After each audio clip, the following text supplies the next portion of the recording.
A quick update on the MFJ-407 keyer. So I was sticking the brand new battery in, and I found out that the clip isn't screwed down, it was glued down, and that glue is dead. So we'll cover it up for now, and I'll show you what else I was thinking about.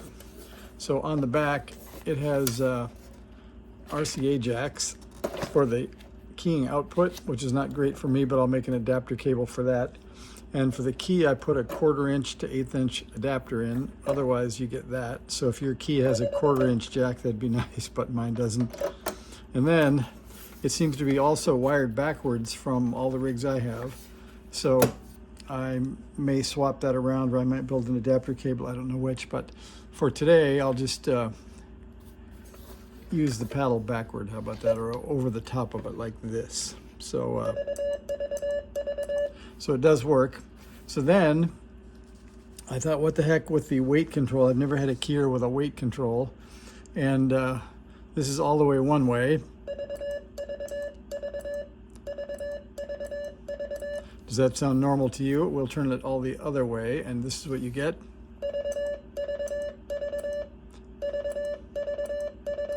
So what do you think is normal? And then we'll go prove which is correct. So I looked on codebug.org.uk, or like that, and they tell me, which is what I think I already knew, but a dot is 1-time unit, a dash or a da is 3-time units. The space between a symbol is 1-time unit. So then I came up with these pictures that says if I give continuous dashes, I should get 3 with a single unit space, 3 with a single unit space over and over. And if I do continuous dits, it's basically a square wave of 1-time unit. If I hold both paddles down, I should get a 1, a 1, a 3, a 1, a 1, a 1, a 3, like that. So we're going to try that and see which way the weight control goes to be standard Morse code. So did you like it clockwise, like this? Or counterclockwise, like this? Which do you think is normal? And then we'll look on the scope and I'll show you. So we've got, I used grid block mode because it's got some voltage on it. The other is just closing a transistor or a switch or something. So you can't really see on the scope without biasing that output. So we have the scope connected. And if I hold down the dits, you can see, or maybe you can see, maybe it's not great on camera, but we'll see. I could turn off the lights, or I could turn it on low mode, I guess. Let me do that.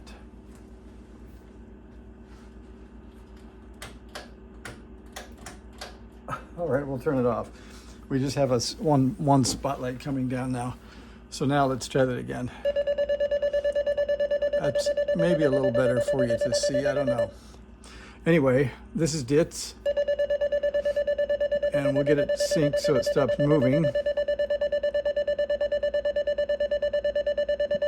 I hope. That's better. Okay, so I'm going to move it so the middle is the center line on the scope graticule there. And then if I use variable, we'll stretch it slightly and then move it back again.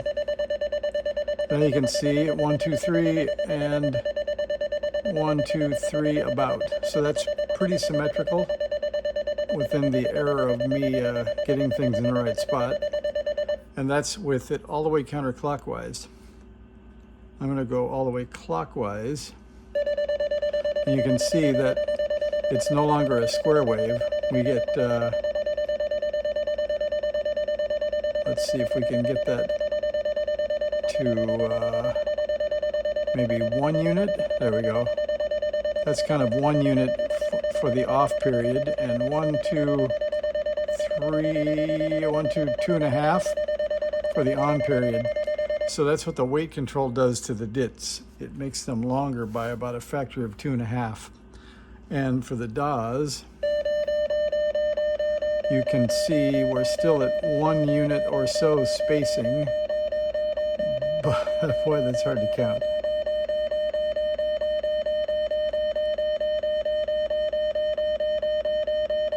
That's a little better. Okay, so that's rising about there.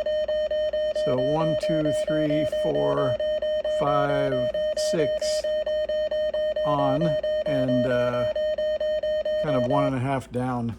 So it sounds a little odd to me anyway. So it turns out that all the way counterclockwise is traditional spacing. So you can see 1 to 1 there, and maybe if we get this right, you could see 3 to 1.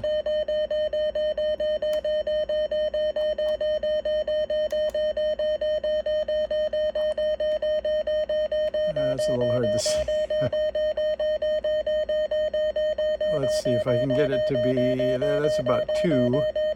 So this should be 6. 1, 2, 3, 4, 5, 6. Pretty close.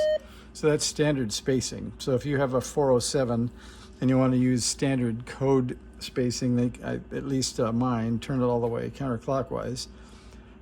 And then you can see also that the speed on this thing will go to from unimaginably slow, that would be here for the dits. Or let's see what a V sounds like.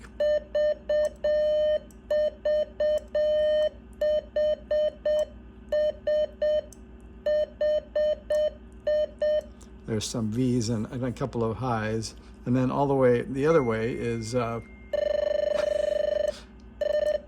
little faster than I can send or receive. So somewhere out in the middle.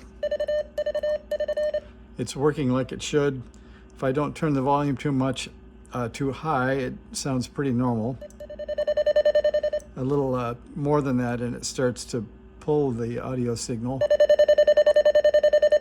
a little bit, and the tone will go from super high to super low.